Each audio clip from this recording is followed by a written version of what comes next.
We're going to look over the last 365 days in terms of crypto, the good, the bad, and reflection. You can learn a lot from this. So hi everyone, if you're new, make sure you subscribe, hit the bell button, leave a like.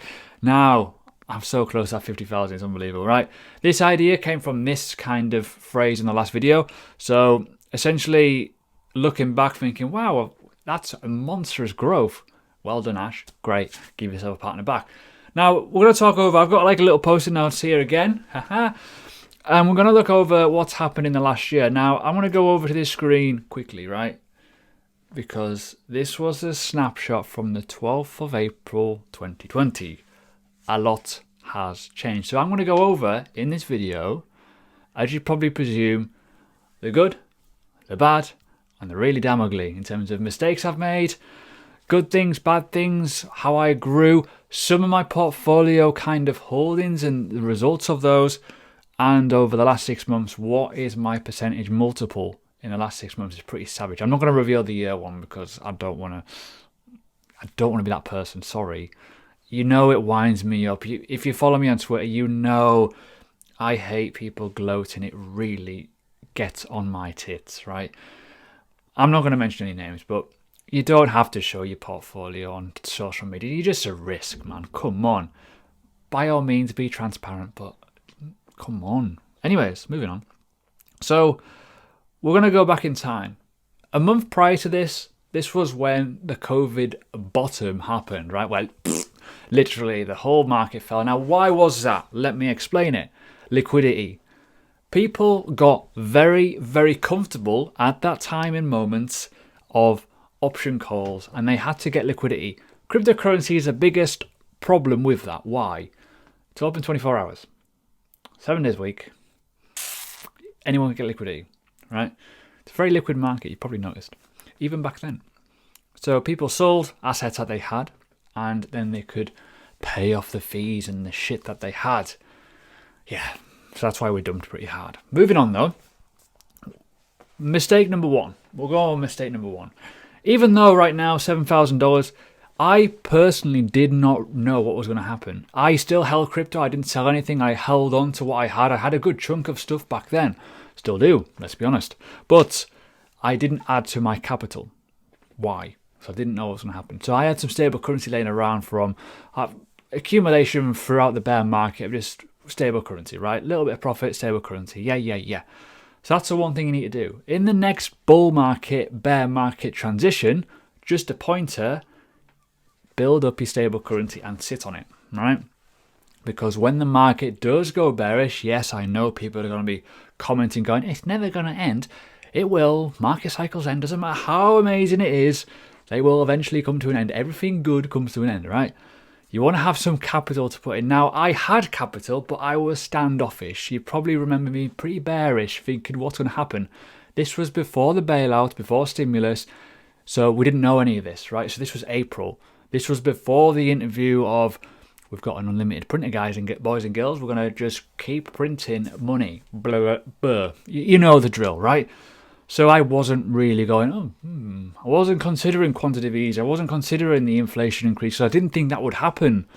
I was wrong because it got a lot worse over the course of that year. We know what happened. So my first mistake was not investing enough early. Obvious, right? But when I did pretty well. I'll be honest with you. I don't mind sharing that. People know what I jumped in. I jumped in Zilliqa, did incredibly well. I jumped into Voyager very, very well. I think U-Trust as well, Reserve Rights, all these coins have paid huge dividends. And I've taken profit from majority of those as well to increase the income. Now, number two that I need to mention, profit. Without profit, you are nothing, right? So in September, we're going to go into the chart to show you this now.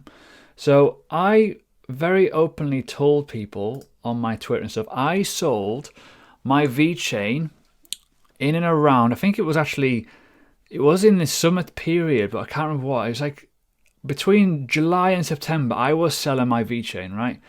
I held VeChain for a long time from a very, very low point of view, right? For ages, right?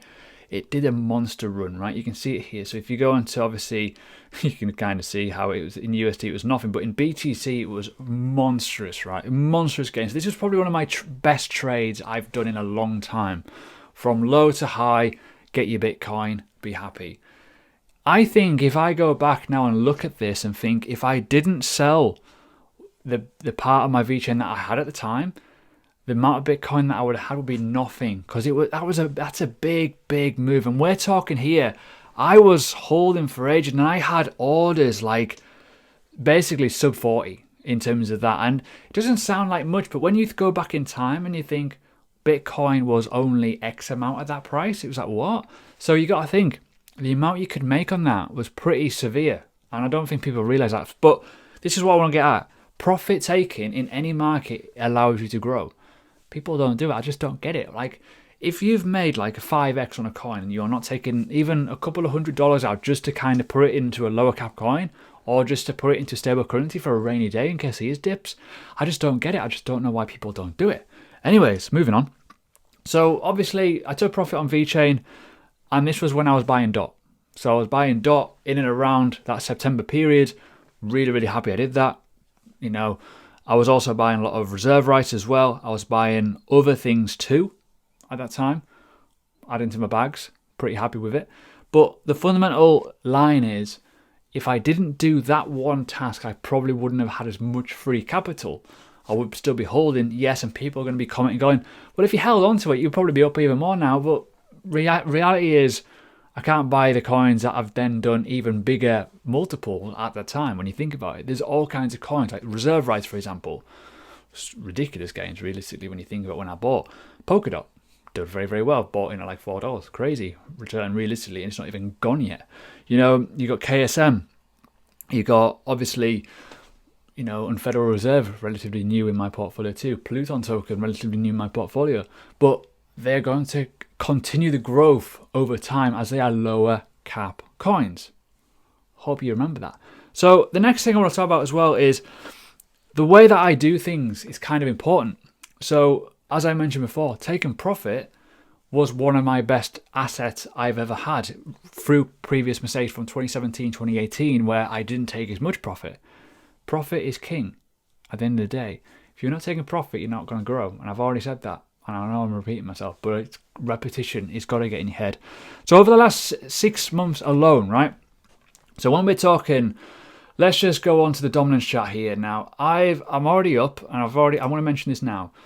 Since basically the last 6 months, right? So let's talk from November time, where we went up to the sky, 70% dominance, all the way down to where we are right now. The market has been pretty awesome overall. Bitcoin's gone up, boom. Everything's gone up in terms of altcoins, and also the BTC pairs of altcoins have also gone up, which is good. The market is growing. The market has grown to a humongous rate. As you can see here, we actually tapped $1 trillion overall as a total market cap without Bitcoin, which is fantastic, right? So when we're looking back here and thinking, well, where we've been, huge run. But in the last 6 months, I've made a 15x on my investments. That's only in the last 6 months.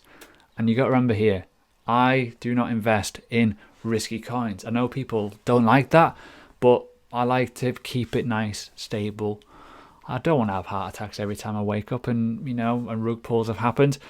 The solid infrastructure, fundamentals are king at the end of the day. So is profit. So is Bitcoin, essentially. I would take profit into Bitcoin. So steady growth has been quite awesome. And people probably remember one of my videos I did ages ago, $2,000 to $250,000 in a matter of X amount. This journey over the last year has more than trumped that achievement by a long shot, because it's been a lot easier, stable. It's been a nice trajectory.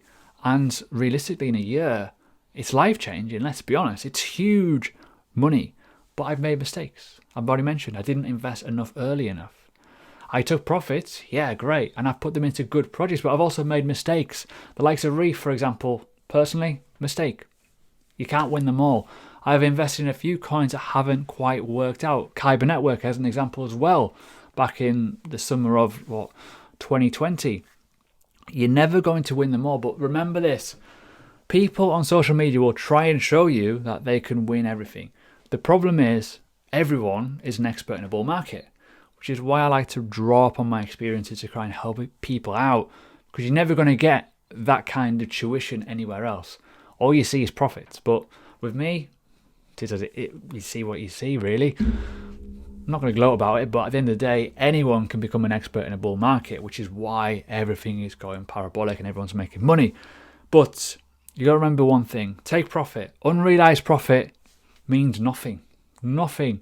Got to secure the bag. I always mention it. I always say it. If you don't secure the bag, you're not going to grow. Buy good, solid assets. Understand the market, understand what money is, understand what Bitcoin is, and why you should be looking at the Satoshi values, not just USD values. But there's one thing on this piece of paper here that I mentioned just briefly: low risk. Stop going for risky stuff. Stop going for the ones that give you stupid parabolic growth cycles of early listings, because sometimes it doesn't work out. We've seen it quite a lot. Don't have to show you, the proof in the pudding here. If you're buying something that has been shilled and it's going to get listed somewhere, chances are sell the news, right? They're going to dump. So make sure you remember that. Now, there's one coin I want to mention briefly on here. I'm going to be doing a video on this very, very soon. I want to kind of put it out there now. Federal Reserve are doing their staking platform, and a lot of people have been asking me, how do I do it? Well, I don't know, because it's not out yet. But I am going to be doing a video on how to do it, because I'm going to participate in the staking. So if you want me to do a video on it, I will, okay? And I'll put it out there. I'll put it on my YouTube channel as well, because staking is simple. Single-sided staking is simple, but a lot of people don't want to do it. And we've also got the fact of Uniswap involved here and MetaMask. It's not as easy as just going as the likes of Zilliqa, for example, and pressing a button and clicking on it and off you go. There's a few little fee issues there in terms of Ethereum. Now, it's going to be very, very similar to Compound. If you've never used Compound before, it's basically a fork of Compound platform using, their own smart contracts. So if you've never used Compound, this is kind of what it'll look like on the Federal Reserve, infrastructure, essentially. It'll look very, very similar. It will work in the exact same way, very, very easy. So I will do a video on it. So 365 days. Everyone who's been following my channel, if you've been investing wisely and not going for the FOMO runs, not going for the stupidity in the market, should be in a nice investment position, because the market has been tremendously rewarding, okay? But please make sure you remember some things, simple things, right? Take profit, don't FOMO, and remember, low risk can be the king in crypto because it grows so bloody quickly.